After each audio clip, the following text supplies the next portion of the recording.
One of the things that, for me, I think is very important is when I started doing this, I went into companies because I was trying to get to the most people possible. I thought, who and where and how do I get this message out? Because it's important that people get this message and that we get it quickly. And so I went into companies. And when I went into companies, I was trying to get 200 people at once to be able to, or 500 people, or 7,000 people, like at Nissan. All of these people, I thought, the sooner these people learn this, then they won't need to go to doctors. And I was in one company once where they had 500 people, and they were getting taken care of by a single Rossiter trainer. That's what we called them when we went into companies. It was trainers. And so what they basically did, though, was they fixed everybody. Anybody who came up with a sore elbow, with a sore wrist, with a sore back, a headache, a migraine, a knee pain, foot pain, you name it. And they would literally fix them, and in 20 minutes they would go back to work. And a lot of times it was only 10 minutes or 5 minutes, and they would just simply go back to work. And then I started getting boxed out of companies. One of the things that I found out there was that when you made friends with an HR director and he got it and he loved the work and all of that kind of thing, 2 or 3 years later, he's gone. He's gone to another company, and maybe somebody who didn't like your work in the company. And keep in mind, there are a lot of people out there that do not like this work because it is so simple. It is just, it's alarming to these people how simple it is to put space back in the body. And that's all I do. Keep in mind, that's all I ever thought of was if you put the space back, guess what? Things start healing immediately. And you don't have to wait. You don't have to wait 10 weeks to find out whether or not it's working. You'll know in 10 minutes. So then I started going out, and so when I did this, in the companies, there were people who were against it from the get-go. They didn't want people in their company being able to do this because to them it was I was usurping their authority. So you'd get a lot of supervisors who didn't like me taking people off the line and being able to do Rossiter. Not to mention, and it was always fun for me because most of my trainers they've always been women. 9 out of 10 people who get the work are women. It's that simple.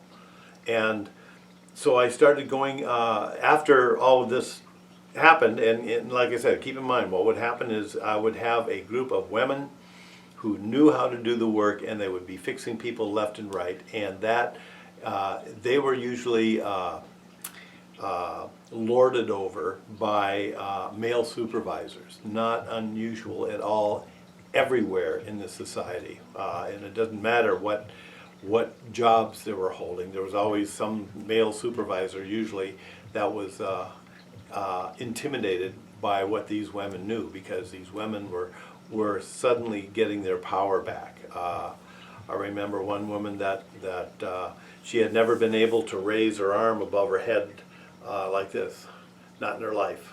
And all the women that were in this class with me knew this. She had been working at this company for 10 years. She had never gotten her arm above her head. And what happened that night, and I was teaching this class, I said, until today. And I would keep saying that, and she finally said, well, you keep saying until today, okay, so do it. Tell me what to do. And so I basically got her on the floor, and I started doing the work that I've always done. And she was a forceps baby, and that's why she had never been able to get her arm over her head. And myself, I was a forceps baby. So anyway, she got down on the floor. Probably wasn't 3 minutes later, she got up, put her arm up like that. Everybody in the class started crying. It was a class full of women. I started tearing up, and her mother was there and all of that kind of stuff. But the biggest thing that happened out of that to her wasn't that she got her arm back over her head, is that she now felt empowered enough to leave her husband. who had been abusive and had been horrible with the children. And she left the company, and she moved away, and that's what she came back 2 years later to tell me, that was the thing, that was the impetus, because up until that time she had always been thought that she had not, she didn't have the talent, she didn't have whatever it took to be able to get away. She thought she was stuck for life with this guy.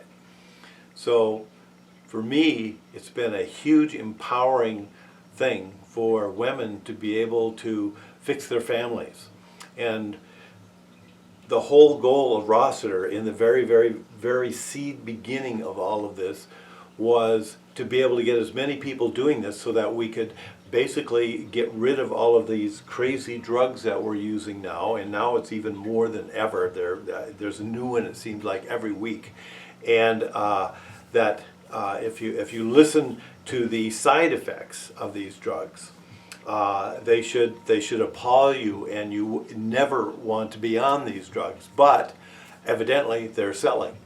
So to me, like I said, it's always been about families, and it's always been about being able to take personal control of your life, being able to do this work. You do not need any other training except Rossiter to be able to do Rossiter. You do not need to be a doctor. You do not need to be anything. I've had 8th grade people who could not read do Rossiter and do a hell of a job of it, simply because they took the training. And to me, that's huge, because that means it can go anywhere with you.